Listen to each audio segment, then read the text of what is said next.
তো আগামীকাল কিন্তু আবার জুমাবার, তাই না? সকালে একটা গ্যাদারিং, দুপুরে একটা গ্যাদারিং।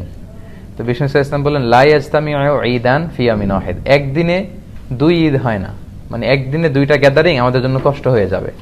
এজন্য বিষ্ণু ইসলাম বলেছেন জুমার দিনে যদি কখনো ঈদ হয় আর ঈদের নামাজে যদি কেউ অংশগ্রহণ করে, তখন জুমার নামাজটা তার জন্য আর ওয়াজিব থাকে না, ওটা সুন্নাহ হয়ে যায়। রুকসা দিয়েছেন, ফ্লেক্সিবিলিটি আছে আর কি।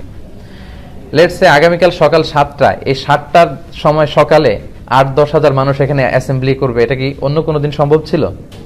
ঈদের কারণে সব স্কেডিউল আকপিস করে সবাই এখানে জড়ো হবে।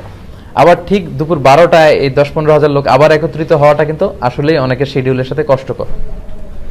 এজন্য বিশ্বনবী এখানে ছাড় দিয়েছেন যে ঈদের সালাতে কেউ অংশগ্রহণ করলে ফামান আরাদা ইয়াতি ফালিয়াতি ওমান আরাদা ইয়াতাখাল্লাফ ফালিয়াতাখাল্লাফ। সাহাবারাও যখন ঈদের জুমার দিনে ঈদ পেতেন, তারা ঈদের নামাজের পরে এই ঘোষণাটা দিতেন। তবে জুমার সালাত যেহেতু অনেক গুরুত্বপূর্ণ একটা সালাত, ইবাদত, অনেক ভার্চু আছে এর মধ্যে, তো আমরা ইনশাআল্লাহ শরীক হব। তবে আপনাদের যদি কারো কোনো খুব জরুরি কাজ পড়ে যায়, এই ফ্লেক্সিবিলিটি চাইলে কেউ গ্রহণ